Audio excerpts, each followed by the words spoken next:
మీరు కావాలంటే హైకోర్టు వెబ్సైట్లోకి వెళ్ళి చూసుకోవచ్చు. తర్వాత 2019వ సంవత్సరంలో మళ్ళీ వైఎస్ఆర్సీపీ అధికారంలోకి వచ్చింది. అప్పుడు కూడా నేను వైఎస్ఆర్సీపీలో జాయిన్ అవడానికి ప్రయత్నం చేయాల, తెలుగుదేశంలో జాయిన్ అవడానికి ప్రయత్నం చేయాల. 2019వ సంవత్సరంలో డాక్టర్ సుధాకర్ మరణం దగ్గర నుంచి యూనివర్సిటీ కౌన్సిల్ మెంబర్స్ ని అన్యాయంగా అపాయింట్ చేసిన దగ్గర నుంచి నా ప్రస్థానం స్టార్ట్ అయితే 2019 నుంచి 2020, 21, 22, 23 కరోనా సమయంలో కూడా డాక్టర్ సుధాకర్ దగ్గర నుంచి నిన్న మొన్నటి వరకు జరిగిన సుబ్రహ్మణ్యం హత్య వరకు కూడా ఈ రాష్ట్రంలో కిరణ్ కుమార్ దగ్గర నుంచి, వరప్రసాద్ దగ్గర నుంచి, అబ్దుల్ సలాం దగ్గర నుంచి, శిరోమండనం వరప్రసాద్ దగ్గర నుంచి, సుబ్రహ్మణ్యం కేసు దగ్గర నుంచి ఈ రాష్ట్రంలో జరిగిన ప్రతి అమానుష దాడి మీద, అమరావతి రైతుల మీద దగ్గర నుంచి, ఎన్వి రమణ గారి మీద జరిగిన దాడి దగ్గర నుంచి, రమేష్ కుమార్ గారి మీద జరిగిన దాడి దగ్గర నుంచి,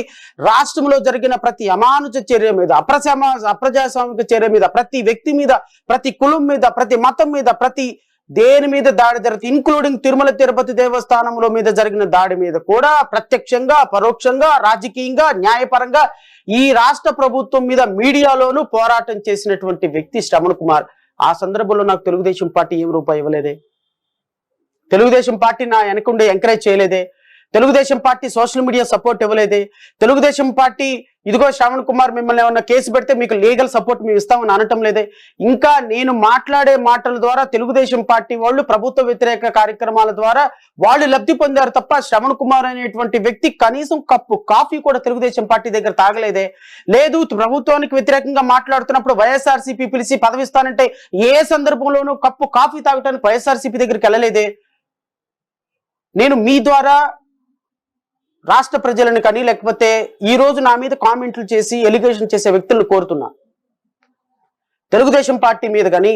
తెలుగుదేశం పార్టీతో కానీ, తెలుగుదేశం పార్టీలో నాయకులతో కానీ శ్రవణ్ కుమార్ పార్టీతో పొత్తు పెట్టుకోమని కానీ, శ్రవణ్ కుమార్కి టికెట్ ఇవ్వమని కానీ, శ్రవణ్ కుమార్కి ఏదైనా సహకారం చేయమని కానీ, శ్రవణ్ కుమార్కి ఏదైనా సహకారం వర్ధించమని కానీ, ఆర్థికంగా కానీ, లేకపోతే మనుషుల పరంగా కానీ, లేకపోతే వ్యవస్థా పరంగా కానీ శ్రవణ్ కుమార్ తెలుగుదేశం పార్టీ దగ్గర నుంచి పలానా రోజు పలానాది అడిగాడు అని ఏ ఒక్క నాయకుడి దగ్గర నుంచి అయినా సరే అధికారికంగా తెలుగుదేశం పార్టీ నుంచి చెప్పిస్తే నేను ఈ రోజు నుంచి రాజకీయాలను చేయను, ఈ రోజు నుంచి మీడియాలో కనపడను. That's open challenge.